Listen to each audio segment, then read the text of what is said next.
Bonjour à tous, intéressons-nous du coup aujourd'hui au dernier chapitre de l'année de la terminale S, le chapitre P11 sur la transmission et le stockage d'informations. Alors c'est un chapitre totalement indépendant des autres chapitres puisque du coup on va s'intéresser à la transmission d'un signal numérique. Intéressons-nous du coup aux 3 étapes de transmission d'informations. L'objectif est de transmettre un signal analogique, exemple, transmettre un son, un texte, une image, une vidéo, etc. Eh bien, pour transmettre ce signal analogique, nous allons le transformer grâce à un transducteur en signal électrique. Ce signal électrique va être par la suite codé, c'est-à-dire numérisé grâce à ce que l'on appelle être un encodeur, d'accord? Et c'est ce code d'information, souvent binaire, constitué du code 0 ou du code 1, eh bien ce code d'information va être du coup transmis par différents canaux de transmission. Donc à connaître, la transmission peut être libre, exemple la transmission hertzienne, ou alors elle peut être guidée, par exemple à l'aide de l'utilisation de la fibre optique ou d'un câble électrique. Il faut savoir qu'au cours du canal de transmission, eh bien il y a forcément atténuation plus ou moins du signal transmis. Troisième étape, il va falloir réceptionner ce codage d'informations. Ce code va être du coup transformé en signal électrique. Et ce signal électrique va être à son tour transformé en signal analogique. Le destinateur va donc pouvoir récupérer soit un son, soit un texte, soit une image ou une vidéo. Alors intéressons-nous à l'exemple de l'appel téléphonique. Ici, le signal analogique, c'est un signal sonore. Le micro, du coup, va convertir ce signal analogique en signal électrique. Ce signal électrique qui va être, du coup, numérisé grâce à l'encodeur. D'accord? Ce code d'information, signal numérique, va être transmis par un canal de transmission guidé pour atteindre le récepteur qui va à son tour convertir le signal numérique en signal électrique. Ce signal électrique sera à son tour converti en signal analogique. Alors, quelle grande différence entre un signal analogique et numérique à connaître? Il faut savoir que un signal analogique est une fonction dans le temps continu. Ça veut dire quoi? Ça veut dire qu'il y a une infinité de points sur la courbe temporelle d'un signal analogique. Alors que si je m'intéresse à un signal du coup numérique, donc là je vois bien que du coup la tension est transformée en un signal numérique de codage 0 et 1, eh bien on va se rendre compte que la courbe du signal numérique est le résultat de différents paliers de valeurs. On dit que le signal varie de façon discrète. Alors pour comprendre du coup ce caractère discret de la courbe, le fait qu'un signal numérique puisse être décrit par des paliers de valeurs, nous allons nous intéresser à la partie du coup de l'encodage qui permet de transformer le signal analogique en signal numérique. Il faut savoir que l'encodeur est appelé du coup convertisseur analogique numérique et du coup on utilisera l'abréviation CAN. Alors à partir du signal analogique, il faut savoir que le CAN va découper ce signal en échantillons d'une durée égale à TE et cette durée TE va s'appeler du coup la durée d'échantillonnage.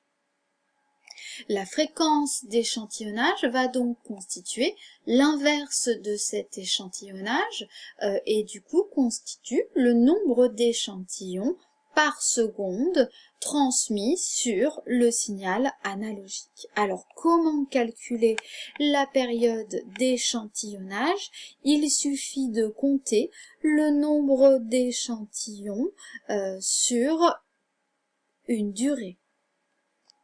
Alors ici, dans cet exemple, je constate qu'entre 8 et 10 millisecondes, j'ai exactement, je compte le nombre d'échantillons, 1, 2, 3, 4, 5, 6, 7, 8, 9 et 10. J'ai 10 échantillons pour donc une durée de 2 millisecondes. Donc 10 divisé par 2 millisecondes est égal à, du coup, 5 millisecondes. Un échantillon est égal à 5 millisecondes.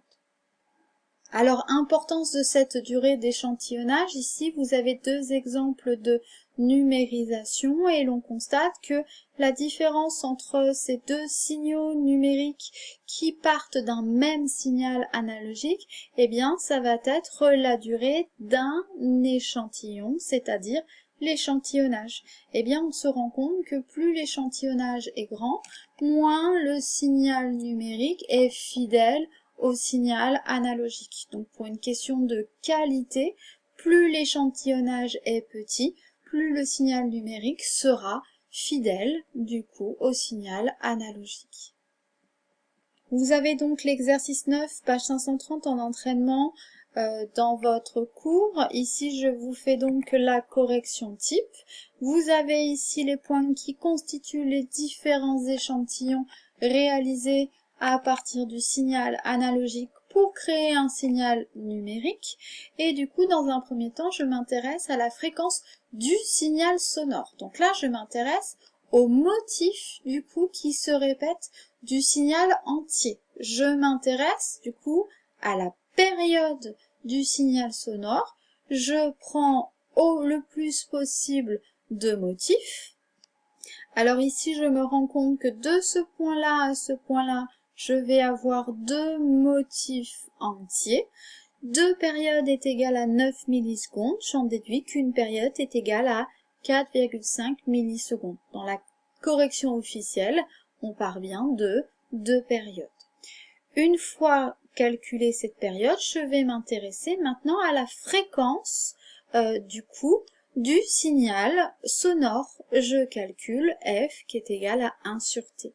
Je trouve un signal sonore qui a une fréquence de 220 Hz. Je rappelle que la fréquence d'audibilité est comprise entre 20 Hz et 20 kHz. Intéressons-nous maintenant à la fréquence d'échantillonnage, c'est-à-dire le nombre. Intéressons-nous maintenant à la fréquence d'échantillonnage, d'accord, qui correspond au nombre d'échantillons par seconde. Ici, je me rends compte que pour 2 millisecondes, j'ai ici 10 intervalles, d'accord? Donc 10 échantillons, ce qui fait que la fréquence d'échantillonnage est égale à 10 divisé par 2 millisecondes, c'est-à-dire 2 fois 10 exposant moins de 3 secondes, ce qui fait une fréquence d'échantillonnage qui est égale à 5 fois 10 exposant 3 Hz. Lorsque je fais le rapport des deux, je constate que la fréquence d'échantillonnage est 23 fois plus grande que la fréquence du signal. C'est normal, pour une qualité de signal numérique, il faut avoir une fréquence d'échantillonnage qui doit être plus grande que la fréquence du coup du signal sonore.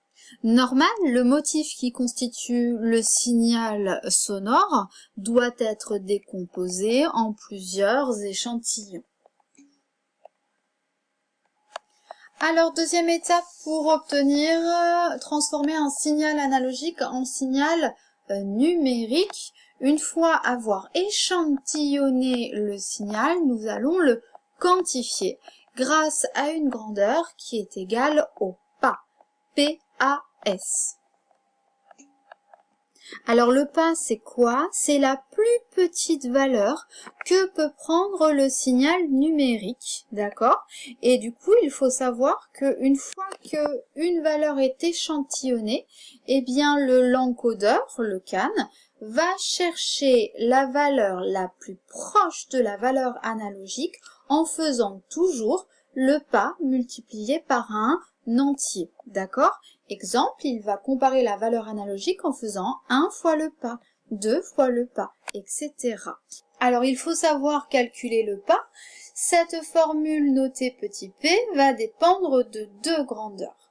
La grandeur grand A, qui constitue du coup l'amplitude en tension de la plage d'entrée du convertisseur CAN, et du nombre de bits petit n donné par le convertisseur. Alors, qu'est-ce que signifie ce petit n?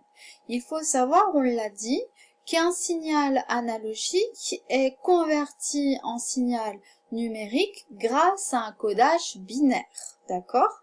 Si je dis que ce convertisseur est capable pour chaque signal de donner un code avec n égale 4 bits, ça veut dire que pour chaque chiffre, pour chaque bit, il va donner la valeur 0 ou 1. Ça veut dire que combien peut-il faire de combinaisons de 4 codes 0, 1? Il peut en faire 2 exposant 4 combinaisons de 4 bits différentes. Si j'ai du coup n bits pour chaque signal numérique, eh bien je vais avoir en tout et pour tout 2 exposant n possibilités de codage différents pour représenter du coup le signal quantifié numériquement. Et bien pour avoir la valeur la plus petite, et bien du coup je vais faire l'amplitude maximale notée grand A divisé par le nombre de signaux numériques différents 2 exposant n. Alors prenons cet exemple qui combine échantillonnage et pas pour quantifier le signal. Alors je rappelle que quand vous avez un signal analogique, la première chose est de partager le signal en échantillons. La fréquence d'échantillonnage correspond du coup au nombre d'échantillons par seconde. Ici la fréquence d'échantillonnage est de 1 Hz, j'ai donc un échantillon par seconde, ce qui est vérifié sur ces deux graphiques. Pour chaque échantillon, je vais quantifier le signal, c'est-à-dire attribuer une valeur de tension électrique la plus proche possible de la valeur analogique grâce à quoi? Au pas qui dépend, je le rappelle, de l'amplitude de tension, mais aussi du codage binaire et du coup du nombre de codages possibles libérés par ce convertisseur, 2 exposant n. Et bien ici, si je compare les deux graphiques, je me rends compte que le pas varie. J'ai dans le premier cas un pas plus petit que pour le graphique 2. Alors on rappelle que pour quantifier chaque échantillon, eh bien nous attribuons une tension électrique qui est égale à un entier fois le pas, telle que cette tension soit la plus proche possible de la valeur analogique. Eh bien on va se rendre compte que pour un pas plus petit, je vais pouvoir dissocier plus de grandeurs différentes et me rapprocher le plus possible de la valeur analogique que pour une plus grande valeur de pas. D'accord ? En résumé, plus le pas est petit, plus j'aurai des valeurs différentes de tension électrique, plus j'aurai de pointes sur la courbe et plus du coup le signal numérique sera de bonne résolution, c'est-à-dire qu'il y aura moins de pertes d'informations entre le signal analogique et le signal numérique. Alors, exercice d'application finale, si je m'intéresse à un convertisseur de 22 bits, ça veut dire que chaque signal quantifié est codé par 22 codes binaires en mettant soit 0, soit 1. Il peut ressortir combien de valeurs différentes quantifiées, 2 exposant petit n, soit 2 exposant 22 valeurs quantifiées différentes. J'en déduis la plus petite tension quantifiée converti par le convertisseur avec du coup A l'amplitude qui est égale à plus ou moins 5 volts, soit 10 volts. On trouve un pas égal à 2,4 microvolts. Intéressons-nous maintenant à la période d'échantillonnage qui est égale à 83 millisecondes et qui est bien supérieure au temps de conversion égal à 80 millisecondes. Le convertisseur a donc le temps de quantifier chaque échantillon.